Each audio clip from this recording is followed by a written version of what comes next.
Sometime after this, Jesus crossed to the far shore of the Sea of Galilee, that is, the Sea of Tiberias. And a great crowd of people followed him because they saw the signs he had performed by healing the sick. Then Jesus went up on a mountainside and sat down with his disciples. The Jewish Passover festival was near. When Jesus looked up and saw a great crowd coming toward him, he said to Philip, "Where shall we buy bread for these people to eat?" He asked this only to test him, for he already had in mind what he was going to do. Philip answered him, "It would take more than half a year's wages to buy enough bread for each one to have a bite." Another of his disciples, Andrew, Simon Peter's brother, spoke up. "Here is a boy with 5 small barley loaves and 2 small fish. But how far will they go among so many?"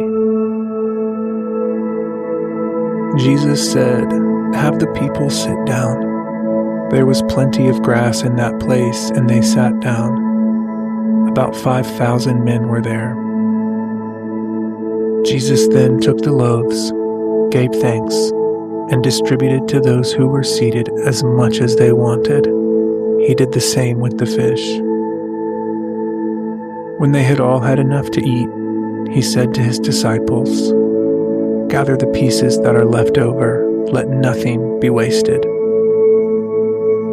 So they gathered them and filled 12 baskets with the pieces of the 5 barley loaves left over by those who had eaten. After the people saw the sign Jesus performed, they began to say, "Surely this is the prophet who has come into the world." Jesus, knowing that they intended to come make him king by force, withdrew again to a mountain by himself.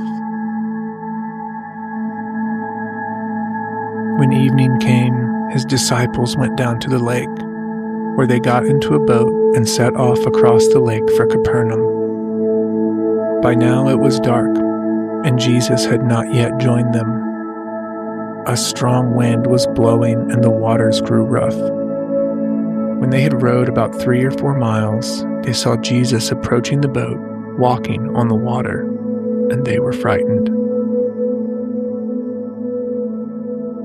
But he said to them, "It is I, don't be afraid." Then they were willing to take him into the boat, and immediately the boat reached the shore where they were heading. The next day, the crowd that had stayed on the opposite shore of the lake realized that only one boat had been there, and that Jesus had not entered it with his disciples, but that they had gone away alone. Then some boats from Tiberias landed near the place where the people had eaten the bread after the Lord had given thanks. Once the crowd realized that neither Jesus nor his disciples were there, they got into the boats and went to Capernaum in search of Jesus. When they found him on the other side of the lake, they asked him, "Rabbi, when did you get here?" Jesus answered, "Very truly I tell you, you are looking for me, not because you saw the signs I performed, but because you ate the loaves and had your fill. Do not work for food that spoils, but for food that endures to eternal life, which the Son of Man will give you. For on him God the Father has placed his seal of approval." Then they asked him, "What must we do to do the works God requires?" Jesus answered, "The work of God is this, to believe in the one he has sent." So they asked him, "What sign then will you give that we may see it and believe you? What will you do?" "Our ancestors ate the manna in the wilderness. As it is written, he gave them bread from heaven to eat." Jesus said to them, "Very truly I tell you, it is not Moses who has given you the bread from heaven, but it is my Father who gives you the true bread from heaven. For the bread of God is the bread that comes down from heaven and gives life to the world." "Sir," they said, "always give us this bread." Then Jesus declared, "I am the bread of life. Whoever comes to me will never go hungry, and whoever believes in me will never be thirsty. But as I told you, you have seen me, and still you do not believe. All those the Father gives me will come to me, and whoever comes to me I will never drive away. For I have come down from heaven not to do my will, but to do the will of him who sent me. And this is the will of him who sent me, that I shall lose none of all those he has given me, but raise them up at the last day. For my Father's will is that everyone who looks to the Son and believes in him shall have eternal life, and I will raise them up at the last day." At this, the Jews there began to grumble about him because he said, "I am the bread that comes down from heaven." They said, "Is this not Jesus, the son of Joseph, whose father and mother we know? How can he now say, 'I came down from heaven'?" "Stop grumbling among yourselves," Jesus answered. "No one can come to me unless the Father who sent me draws them, and I will raise them up at the last day. It is written in the prophets, they will all be taught by God. Everyone who has heard the Father and learned from him comes to me. No one has seen the Father except the one who is from God. Only he has seen the Father. Very truly I tell you, the one who believes has eternal life. I am the bread of life. Your ancestors ate the manna in the wilderness, yet they died. But here is the bread that comes down from heaven, which anyone may eat and not die.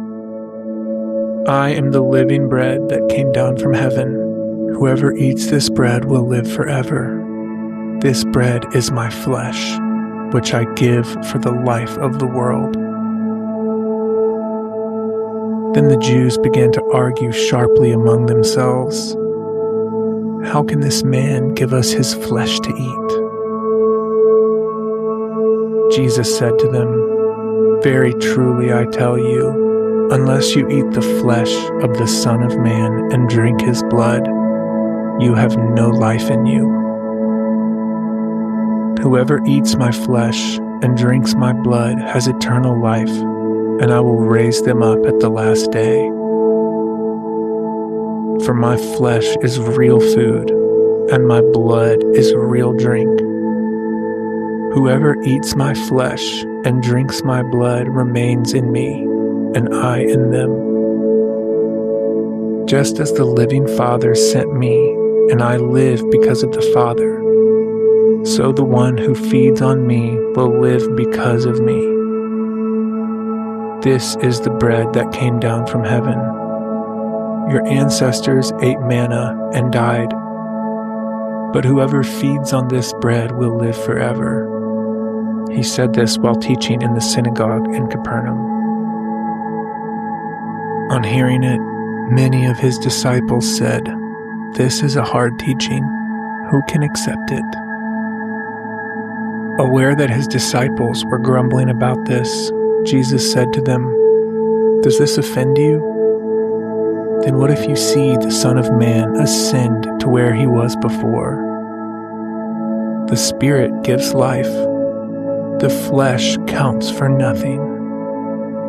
The words I have spoken to you, they are full of the Spirit and life.